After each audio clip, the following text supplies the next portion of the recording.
welcome back to Just Advisor Things. I am joined today. I'm super excited to chat with Malcom-Bjorklund. He's an advisor that is starting a brand new podcast, and so I wanted to chat with him about his experience and then also tell you all about his plans for his new podcast that is going to be launching very soon. So welcome to the show, Michael. I'm so excited to chat with you. We haven't met before. We've met on Facebook, but I'm excited to learn more about you and then also hear about your experience and your new podcast.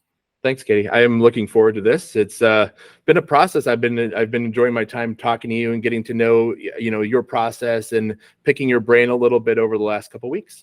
Yeah, it's been fun.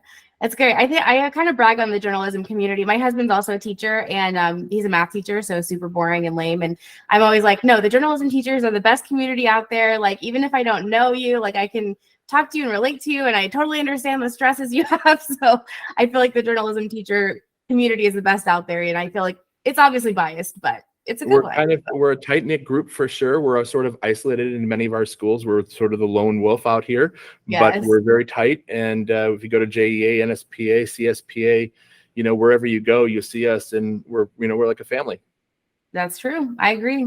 Well, I like to get started by just kind of giving us a background of your experience teaching, how you started advising, how long you've been doing it, what publications you advise. Tell us your journalism life story. Oh, God, it's been a long one. So back in 1988, I remember cutting out clips. I grew up in Chicago. I'd cut out newspaper clippings from the Chicago Sun-Times, and I would have my own little thing. And then I worked in my eighth grade publication, worked for my high school newspaper and everything like that. And I sort of went straight into, after college, I worked in newspapers for 16 years professionally, which was an amazing, amazing, amazing opportunity. I did everything except for being a photographer. That's why you marry one. That way I've got it all well-rounded. But worked 16 years, was laid off, and actually went back to school to become a teacher as what I thought was going to be an end of my career situation. I thought, well, what a better way to give back to the teachers that gave me that opportunity to, find my path. That's what I thought. And next thing I know, I'm sitting at a JEA conference going, there might be opportunities for me to teach this. And I said, but hold on, I was laid off. Do I really want to get into this next part? And I did. And I've been advising now this is year 10. And I spent the first part of it as a middle school advisor, doing everything from newspaper to yearbook to podcast to television. And it was all loose end middle school. And then I've been here at Columbia High School in Lake City, Florida for the last 6. And I advised just the yearbook, the Columbian Media, Columbian. And we did television for 2 years. The district decided to phase it out. And so, yeah. Just been here for 6 years and established myself here. I commute back and forth an hour and 15 minutes from my house in Jacksonville. And so that's been a little interesting, but it's been altogether 30 plus years me working in the journalism industry. That's so cool. I love to hear that. I mean, I know that it's a totally different type of career than being a, in the field type of journalist or working for a publication professionally. But, I hope that experience gives your students like that real world kind of mimicked environment because you've been there, so you know how to craft that. So I think that's really cool. Even though it wasn't like the original plan, maybe, like, I love that that's kind of the trajectory that it took. Yeah, it wasn't the original plan. It was a plan for me to give back. I always knew that I wanted to give back, but I also thought I was going to be a little older when that happened. But I'm glad it happened when it did, because, I'm still young enough to remember what it was like to be a reporter, remember what it was like to be a designer. I remember those nights when certain things happened and how I reacted. And so when we talk to my students about how to cover something or how to design something, I can go back to my years as a journalist, and it doesn't feel so long ago. Plus, I kid around that I've been a journalist for 16 years and a teacher for 11. So that means I've still longer in the journalism field. So I haven't given that part up in my life. For sure. No, claim it. Yeah, it counts. It counts. Yeah. Okay. So about 10 years you've been advising. Can you walk us through a little bit about your journey? So first middle school, then high school, but like when you were a new advisor, how did you learn how to do it? Was it JEA? Was it conferences? Like, what do you recommend to a new advisor about how to learn how to get to where you are?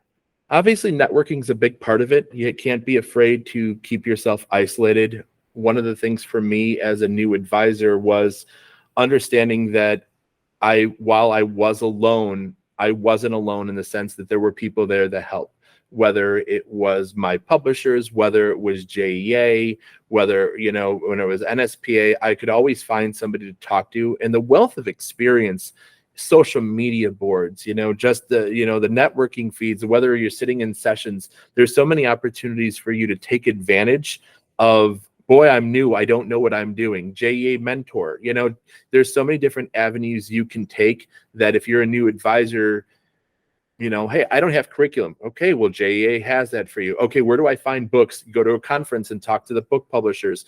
I don't have this. I need to know that. The sessions, so I never felt, while I felt isolated in my school, I never felt like I was by myself. So I think the journey for me was more of being able to network and be understanding that it was going to be a growing process, that I wasn't going to understand it all in 1 year, that although I knew how to be a journalist, when you're in a classroom with 20, 30 students and you're, responsible for guiding them to where they need to be, there's no, oh, well, I said on deadline on 9/11. I mean, that doesn't translate. But what translates is that experience, and once you're learning how to be a teacher and learning how to guide it, and having those support systems in place, that's what helps you. So I feel now, after 6 years at the high school level, I'm getting to that point. Hence, why I'm trying to start what I'm starting. But for new advisors, you just have to be willing to put yourself out there and understand that it's okay, and it's okay not to know. It's important to know that there will be people to help you, guide you, and 6 years later, you might feel good enough to be here. For sure, yeah. It's definitely like an evolution. Like my number one advice to new advisors, I mean, I have a couple of little nuggets that I share, but it's like, you're going to be overwhelmed. Just do what you can to get that first book out and then take notes for next year. Like, don't try to do it all in the first year. There's a lot of resources out there, and even that can be overwhelming, but, just little nuggets at a time. And then, years later, you'll feel competent. When I speak at different sessions, I'll tell advisors, do one thing, add on one something every year. Just one. Don't worry about all the things that you need to fix or all the things you would like to do. Focus on one. Because if you build on one every year, the next thing you know, you're going to have this system in place where you're rocking it. You're doing everything you need to do. But don't think you have to do everything in 1 year, especially like that first year. Boy, I came from a middle school where our book size was 124 pages. And I came to a school where it was 352. In that first year, I said, well, hold on. I'm used to 124. How am I going to do 352 in 1 year? And, it's that process. Right.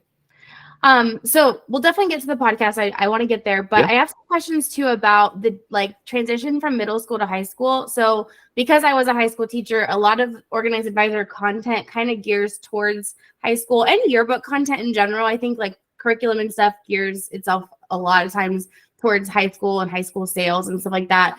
And so I always have middle school advisors begging me, please, resources that are middle school friendly and that kind of thing. So what advice do you have specifically for a middle school advisor?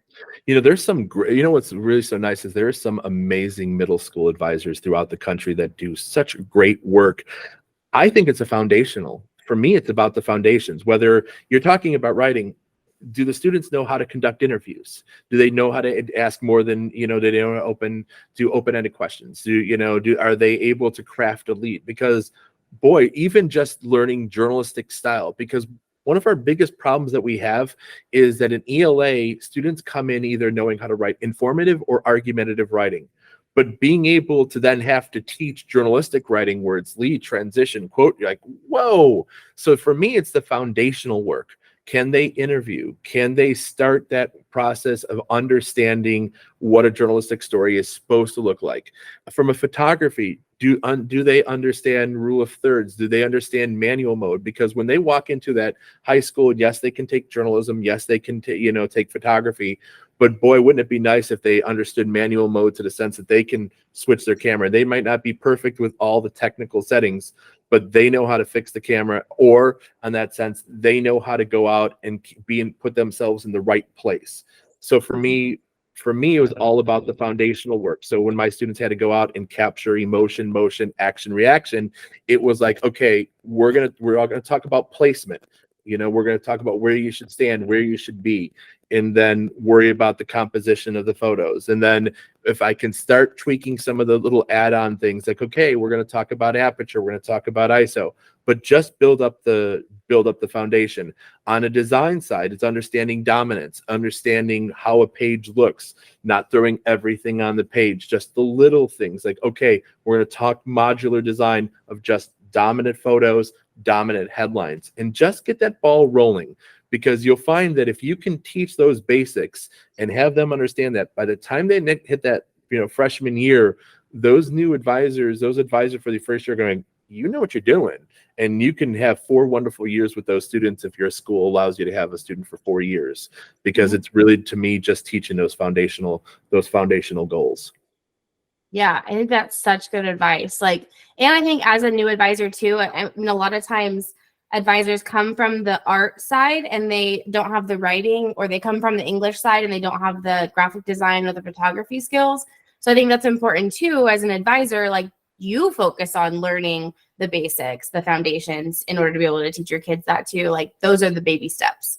Yeah, So. and it is baby steps. I mean, you have a 6th grader come in, you're not going to ask them to formulate a full story. But guess what? If you get the interview process going and they know how to write sentences and you start building that up from there, the same thing goes from a design perspective. You just understand what a page, where your eye line is supposed to go, what a dominant photo looks like. And from a photography standpoint, okay, I'm going to put myself here. I'm going to make sure the person's in sight, just the little things. By the time you get to 8th grade, you're going to have I can think of several advisors that I know of that do such an amazing job at the middle school level, and then they transition to high school, and those kids are well on their way to being some of the best in the country. So if you teach the foundations at middle school, get yourself with the resources we have, and I know resources are limited, there are enough to get you as a middle school, advisor to where you need to be, but just teach those foundational marks. Yeah. Okay. So transitioning to high school advising, what's different about it? If there is a middle school advisor out there looking to transition, or kind of evaluating someone maybe that's in college and wants to be an advisor, what would you say is different about middle school and high school? Middle school to high school, everything became to me a little bit more formalized. So if I have a high school class while I'm trying to teach the foundations at the middle school, at the high school level, I'm really trying to think about, okay, what are the angles of the stories? What are we focusing on? What's the main purpose of what we're doing? So rather than, while the middle school is thematically for a yearbook, and for instance, you're trying to formulate that, at the high school level, you've got everything. It's no longer just the foundational work. Now I've got to sit there, and with my high school, with my editors or my staff members, they need to know everything. They need to know how to write a full ABCD caption. They have to know how to write a full LTQ, lead transition, quote transition story, 405 feature word, news story. They need to be able to be a photographer. So all those little foundational marks, when you get to the high school, while it'd be great to have everybody specialized and say, you're just a photographer, you're just, I have a staff of 18 to 20. Everybody is everything. Okay, you're a designer. No, everybody is a designer. So those foundational things at middle school, when I got to the high school, now I've got classes. I taught it as a club, an after school club. Yeah, so I was a little bit different. At the middle school, we did yearbook as a club, but we did podcast, broadcast, journalism as a class. So it was a charter school. So it was a little bit different. To public school, when I first got here, they were just throwing kids in a class. And you had to figure out how you're going to make this work. And you have to build that plan. So one of my big things after the first year was, I can't have students thrown in my room. If we want to build this right, I'm going to need some dedication, to be able to build a staff. And it took me 2 years, because the buy-in, I wasn't the old advisor, and the old advisor would have parties and, would have, every Friday coffee and donuts. And, for me, I'm a worker bee. I come from the newspaper industry. It's like, we got to hit deadlines. we've not missed a deadline in 6 years. You don't miss deadlines. That's my life. You know, you miss a deadline in the real world, somebody doesn't get their paper the next day. Yeah, that's something that I noticed in the Facebook group. And I mean, no shade to the advisors that say things like this, but when advisors comment in the new ones in the Facebook group and ask what really happens when you miss a deadline, and everyone's like, it's fine. I'm like, no, like not only is it not fine from a publisher standpoint, but you're teaching those kids bad habits. Like, you shouldn't be okay with missing a deadline. So, but obviously I don't want to stress them out either. Like, to me, it's, you know, it was just a level up and everything became more formal. So yes, the foundation at the middle school was great. We got out a book and all the rest, but here there were expectations. And that's one thing I stress is you have to put expectations in place. Who are you? What are you? What's your book? You know, what's your goal? You know, I always ask the question, what's your why? You know, so there was more place on the high school level for me of building something the right way, and that formal process of things take it up a notch now, and you have to be able to make those steps, and it became real. It became real really quick. Yeah. But like I said, I mean, I think your experience as a professional journalist has crafted that environment. And that's a good thing for those kids to learn and have exposure to and see what it's like to have to work with deadlines. You know, I think that those are all good skills outside of, you know, creating the publications. Like, those are all good life skills that are follow them through whatever career they choose. And I'll be honest, it's and I know that you probably heard this over the years, whether through yourself or the people that they talk, is journalism. As journalists, we're so invaluable in terms of the amount of things that we can do. And students, when they first enter a journalism classroom, don't understand that career path or the skills that they learn by the time they leave here. I've had students that have walked in super shy, just not being able to talk to anybody, to by the time they leave, they're making the phone calls, they're doing the things, they're outgoing, they went from introverts to extroverts, they've opened up, they've said, oh my God, I want to do this. And it's, you know, and they never realize that all the different components of what we do, or even the communication, the interviewing, the writing, they never thought it could be a career path for them. And as journalists, we've always said that we're some of the most invaluable people out there. There's so many things that we can do that if anything ever happens to us, we're ready because of the skill set that we have. And that's something that I'm really glad that I got into the industry when I did. And I'm glad for the professors and the teachers that I've had, because they prepared me for, boy, if I can't do this, I've got enough skills to go do something else. And, you know, I'm really fortunate for that. Yeah, that's great. That's a great, like, point for students to understand. You know, it's not just a class, it's not just a blow off, it's not just something fun to do in high school. I mean, you're really learning foundational skills. I mean, I'm a really good example, I guess. Also, like, I was a yearbook kid, and obviously I was a yearbook teacher, but now I'm a web design, graphic design, project manager. Like, I am in the tech industry, and it's just all these skills that I learned in high school journalism, you know? So, I mean, that's such a good class to take, I think, in high school, to learn those things. Yeah, what they say that one point, one of the biggest thing that jobs were looking for are people that can communicate. So, I mean, you get that in this class. You know, so I sort of, you know how they tell you have a dream when you're in a shower, something comes to you. Mine was half asleep. I think it was like 4 o'clock in the morning one day. And I said, I think I'm going to start a podcast. And in my mind at 4:30 in the morning, because that's when all the best ideas come to you, I guess. And I said, well, what's the title for it? And for some reason, the title became most important at that moment. And I said, Between the Endsheets. I'm like, well, that sounded kind of suggestive. I better run this past some people. And everybody, you know, like, okay, what's it going to be on? And other things like that. And I was like, no, that's a great idea. And so what I want to do, listen, I spent 16 years in the professional world, 8 of which were a reporter, 8 of which were a designer. I was everything from a designer to a design editor. I've done everything in the professional world to get me to the point of saying, okay, I have a little bit of understanding of this. And then the last, you know, like I said, 10 years working in newspapers and yearbooks with students and going that route, I said, boy, there is a real need here for design and understanding design, because people need help, people need assistance. We all grow together. There's some great people that do podcasts, like yourself, Jim Jordan, Mike Simmons. Through the years, there's so many people that have done podcasts that have lent their experience to journalism advisors. And I said, my expertise is with design and understanding the foundations of design, understanding what a page should look like. Just this past year, I had done 50 different yearbooks around the country.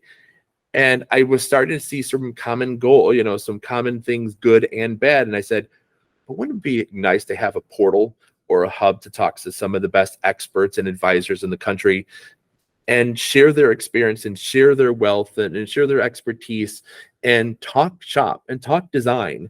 And my goal is, if I can get my staff from picture book to Pacemaker finalist and get those students understanding, color theory and placement of photos and modular design and understanding how we look at pages, and I can translate that with other advisors, and help their product take that next step up, because I really feel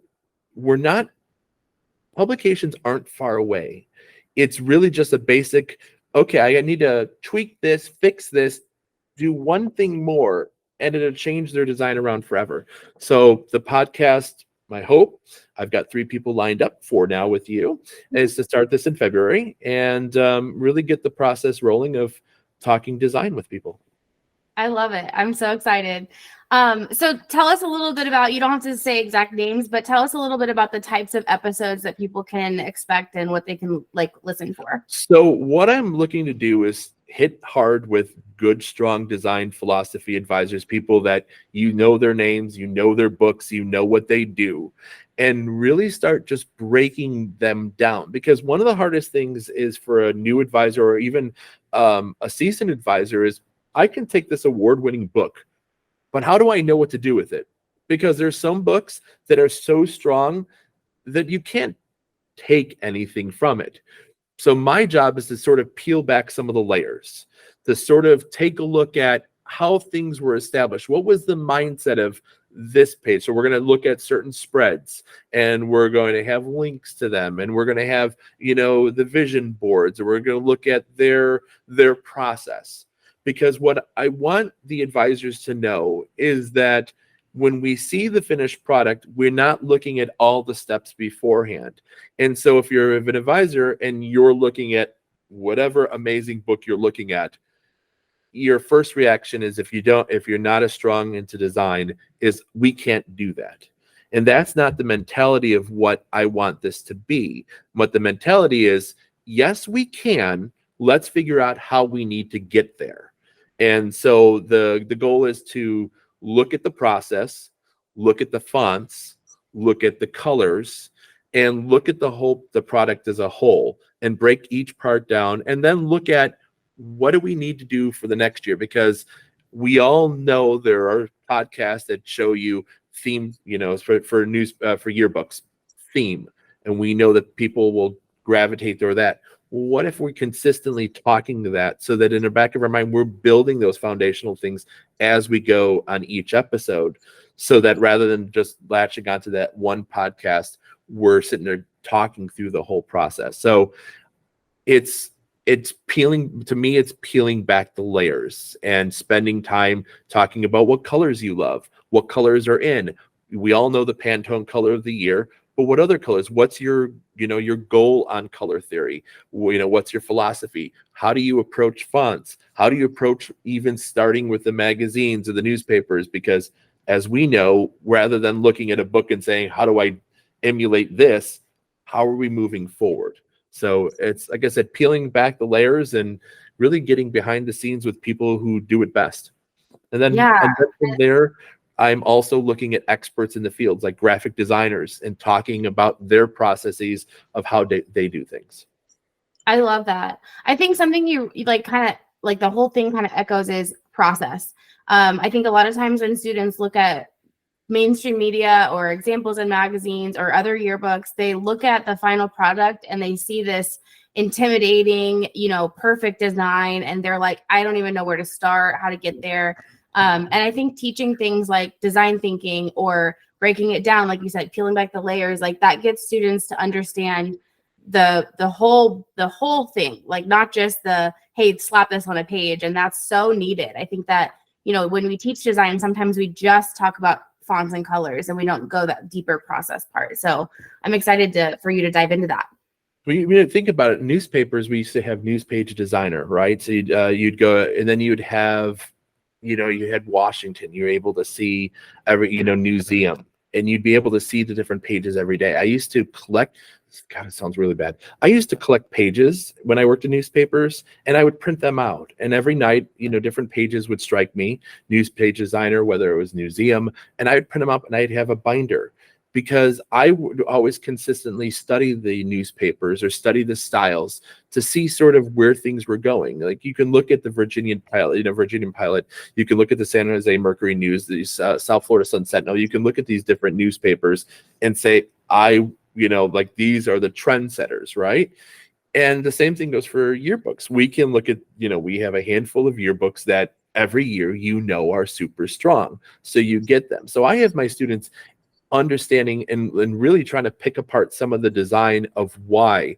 And rather than just sitting there go, let's emulate what they've done, is look at now, okay, let's pick it apart and then see why they did it. And if we can understand the psychology of that design, and then try to figure out how we can do that for our publications. Yeah, that's great. That's so exciting. Okay, so where will people be able to listen to your podcast? So it's going to be on Spotify. As I learn this, that's going to be a Spotify for the, you know, as I move into it. I don't have a Spotify location yet, because I guess until you post something, you can't get one. Mm-hmm.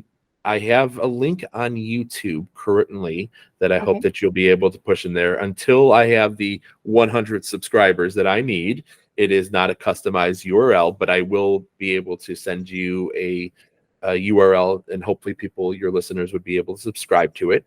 And so my goal is once a month to be able to take the podcast and the video and the podcast, split them up. One goes to YouTube, one goes to Spotify, and then go from there with it. So sounds good. So you guys heard them. If you're watching this video, look down in that description, go subscribe to the channel, and go listen to the podcast on Spotify if that's your preference. But there's also going to be videos on YouTube.